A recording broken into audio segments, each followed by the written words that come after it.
अब साथियों पेरोल में हमारा नेक्स्ट कॉन्सेप्ट है सैलरी डिटेल्स।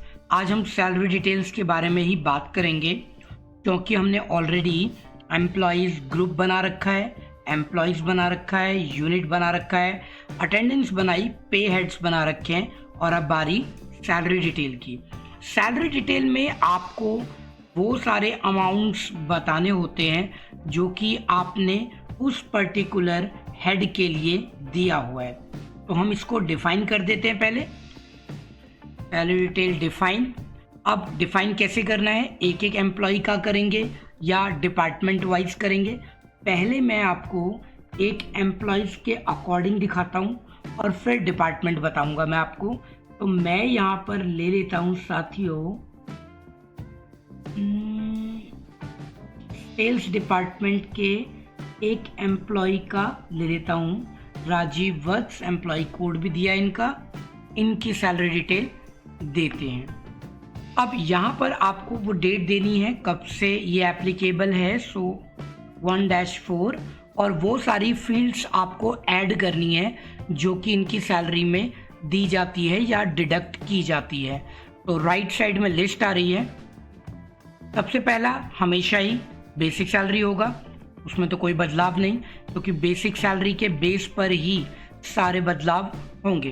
तो यहाँ पर मैंने बेसिक सैलरी ले लिया।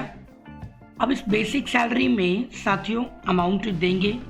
मेरा अमाउंट है फॉर एग्जांपल 15,000 रहा। देन मैं यहाँ पर डीए लूँगा क्योंकि डीए की परसेंटेज 8% ऑलरेडी फिक्स है, तो ये मुझसे अमाउंट पूछेगा नहीं। फिर मैं टीए ले लेता हूँ, ट्रैवलिंग अलाउंस, ये भी ले लेगा। हाउस रेंटल अलाउंस HRA, ये भी हमारा सैलरी के बेस पर है, ठीक है। अब साथियों यहाँ पर मैं अगर अभी बोनस देना चाहता हूँ तो बोनस दे सकता हूँ, ग्रेजुएटी दे सकता हूँ और रिम्बर्समेंट दे सकता हूँ। चलिए मैं रिम्बर्समेंट ले लेता हूँ यहाँ पर। और इसके बाद मैंने यहाँ पर साथियों एक काम किया कि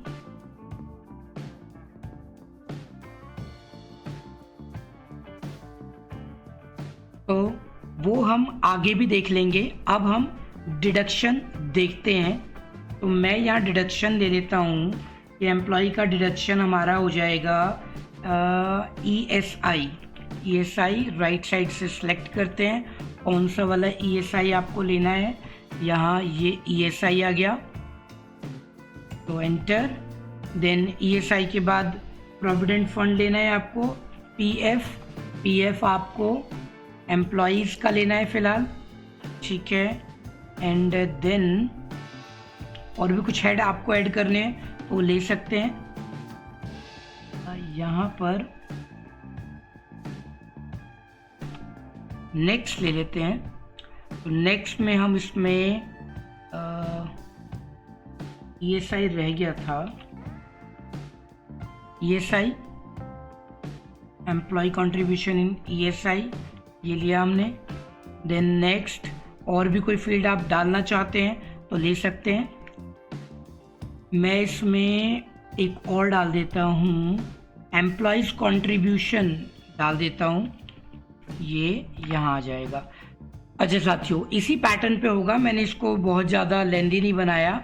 आप किसी भी एम्प्लॉय की सैलरी स्लिप ले लीजिएगा किसी भी कंपनी के और उनके हेड्स के अकॉर्डिंग आप हेड्स ऐड कर सकते हैं, जैसे employer EPF @this%, employees ESI @this%, EDL ESL, वो सारी चीज़ें आपकी ऐड हो जाएंगी। मैंने एक एम्प्लॉय के लिए सिर्फ यही चीज़ें तैयार की और मैंने इसको एक्सेप्ट करा दिया। ये तो रहा मेरे एक इंडिविजुअल एम्प्लॉय का। अब बात करते हैं डिपार्टमेंट वाइज जो हमने एम्प्लॉयज़ ग्रुप तैयार किया है। तो मैं एडमिन डिपार्टमेंट ले लेता हूँ। तो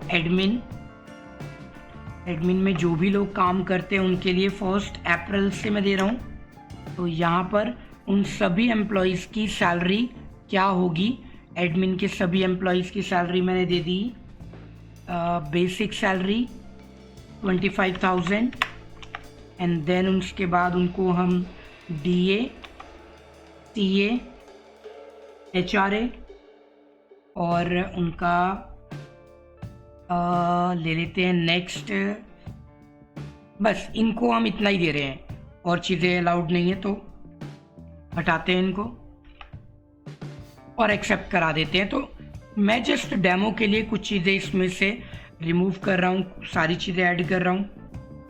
वो डिपेंड करता है कि किस एम्प्लॉय की सैलरी कितनी बनती है। तो इसे एक्सेप्ट करा देते हैं। ये हमारा डन हो गया। तो अभी मैंने सिर्फ 2 डिपार्टमेंट के एम्प्लॉयज़ का सैलरी डिटेल डाला था। एक तो मैंने एडमिन के सारे एम्प्लॉयज़ का डाल दिया है, एक मैंने आपका सेल्स डिपार्टमेंट डाला है। अकाउंट वालों का अभी तक नहीं डाला है, एक अकाउंटेंट का भी मेंशन कर देते हैं। तो मैंने अकाउंटेंट के लिए 1 अप्रैल दिया, जो भी डेट है। बेसिक सैलरी ये ले लिया मैंने। इसके बाद DA ये नहीं दे रहे इनको, HRA दिया जा रहा है, और इनका ESI ले लेते हैं। देन इनका PF, और इसके बाद में EPF ले लेते हैं, बॉस का कंपनी का कंट्रीब्यूशन EPF सिलेक्ट करने में EPF ये लिया हमने, डन।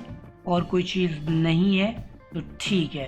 देन इसको मैंने एक्सेप्ट करा दिया, डन। तो ये हमारी सैलरी डिटेल यहाँ पर तैयार हो गई। अब हमें सिर्फ वाउचर एंट्री करनी है, और वाउचर एंट्री में हमें पहले कुछ अलग लेजर्स तैयार करने होंगे साथियों। तो साथियों लेज़र बनाना ज़रूरी है, बिल्कुल सही। तो लेज़र हम कहाँ बनाएंगे? अब 2 बातें हैं। जो हमने पे हेड्स बनाए हैं एक्चुअल में वो लेज़र्स ही हैं, लेकिन पेरोल के अंदर आपको उसकी डिटेल्ड इंफॉर्मेशन मिलती है उसको एंटर करने के लिए, और लेज़र में आपको नहीं मिल पाती है। चलिए मैं आपको दिखाता हूँ। स्केप करके हम पीछे आते हैं, अकाउंट्स इन्फो पहला ऑप्शन, और यहाँ पर मैंने लेज़र्स लिया। लेज़र्स में डिस्प्ले करा देता हूँ एक बार आपको। डिस्प्ले में आप ध्यान से देखिए साथियों, वो लेज़र्स आ रहे हैं जो कि आपने यहाँ पर नहीं बनाए थे। आपने जो बनाए थे वो आपने पे हेड्स में बनाए थे। किसी को भी सिलेक्ट कर लीजिए, और अब आप पाएंगे कि आपको वो सारे ऑप्शन यहाँ पर नहीं मिल रहे हैं जो ऑप्शन आपको वहाँ मिलते हैं जब आप पेरोल इन्फो में जाकर के पे हेड क्रिएट करते हैं। तो यहाँ पर अब मैं कुछ लेज़र क्रिएट कर रहा हूँ क्योंकि उन सारे ऑप्शनों की आवश्यकता नहीं है। सो बार बार एंटर प्रेस करने की बजाय हम डायरेक्ट एंट्री कर लेंगे, हमारा टाइम बचेगा। तो हमें एक लेज़र क्रिएट करना है जो कि होगा सैलरी पेएबल के नाम से, एंड इसको हम अंडर करंट लायबिलिटीज रखेंगे, और बस इसमें एक ऑप्शन आपने यस कर देना है, वो है use for payroll. Control A से एक्सेप्ट करा दीजिए। अब जितने भी पेएबल हैं करंट लायबिलिटीज के वो सब बनाने पड़ेंगे आपको पेरोल वाउचर की एंट्री करने के लिए। मैंने यहाँ पर ESI पेएबल बनाया इसी तरीके से, और बस नीचे का ऑप्शन जो आपका यूज फॉर पेरोल है उसको यस करा देना है। फिर मैंने PF बनाया पेएबल, देन इसको भी करंट लायबिलिटीज में ले लिया, यस करा दिया। फिर पेंशन के लिए भी हमने NPS बनाया था, national pension scheme NPS payable, इसको भी लिया करंट लायबिलिटीज में और इसको यस कर दिया। अच्छा, एक लेजर और हम बना रहे हैं, वो है PF एडमिन एक्सपेंसेस के लिए। तो PF एडमिन एक्सपेंस की आवश्यकता पड़ेगी हमें। ये हमारा इनडायरेक्ट एक्सपेंस में आएगा साथियों।